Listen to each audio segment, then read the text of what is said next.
Nous allons voir dans cette vidéo formation comment séparer des données dans Excel 2010.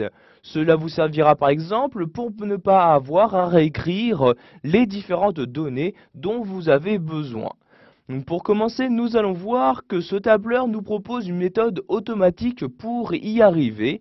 Nous allons ici par exemple utiliser cette méthode pour ici donc ces trois cellules-ci. Donc je sélectionne les trois cellules, ensuite je me rends en haut et clique ici sur l'onglet données comme ceci. Nous allons ensuite utiliser donc l'outil convertir, je clique donc dessus et une nouvelle fenêtre s'ouvre. Vous avez dans cette première étape le choix entre ici délimité et largeur fixe. Si vous choisissez largeur fixe, c'est vous qui allez devoir définir vous-même la limite, donc à partir de quel caractère vous souhaitez donc séparer les données.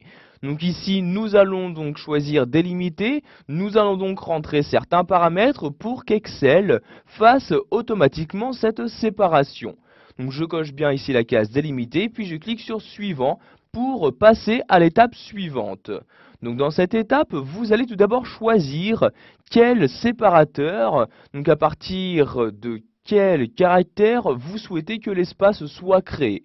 Donc vous voyez ici tabulation est cochée par défaut. Nous souhaitons par exemple ici donc à partir de la cellule de prénom et de nom, juste afficher dans cette cellule donc le nom et dans celle-ci le prénom. Donc pour ce faire, ici, je vais utiliser comme séparateur l'espace. Donc je coche ici la case espace et voyez automatiquement un trait qui apparaît ici dans cette cellule-ci. Donc je vais ici décocher des tabulations comme ceci. Vous voyez maintenant donc le trait apparaît bien ici, ce qui veut dire qu'il y aura bien donc une séparation entre ces deux mots-ci. Maintenant, je vais cliquer sur suivant pour passer à la dernière étape. Donc dans cette dernière étape, vous allez pouvoir par exemple préciser tout de suite quel format de données vous souhaitez utiliser. Donc, vous voyez soit le format standard, texte ou encore le format date. Vous allez ensuite choisir la cellule de destination. Donc par défaut, cette séparation s'effectue donc sur la cellule se trouvant ici à droite. Donc je vais laisser ces valeurs-ci par défaut. Je clique donc maintenant sur terminer comme ceci. Et vous pouvez voir donc que maintenant les prénoms sont bien séparés donc des noms de famille. Nous allons maintenant voir qu'il existe également différentes formules qui vous permettront donc de séparer des données. Donc par exemple, nous allons voir qu'il existe une formule ici qui va nous permettre donc d'avoir automatiquement dans ces cellules-ci le numéro des départements tout en se servant ici donc des codes postaux. Donc je vais commencer ici par ce premier code postal, j'insère ici ma formule dans cette cellule-ci, je sélectionne donc la cellule, ensuite j'insère un égal.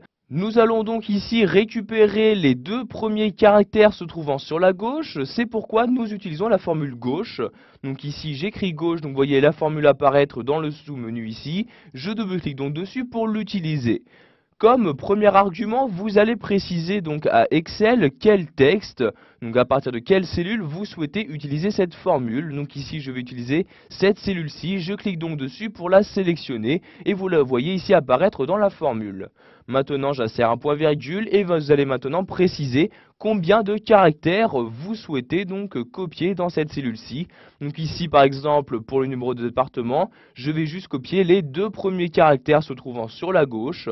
Ensuite je peux fermer la parenthèse de la formule et appuyer sur la touche entrée de mon clavier. Et comme vous pouvez le voir, j'ai bien maintenant le numéro de département correspondant au code postal qui s'affiche donc dans la cellule sélectionnée.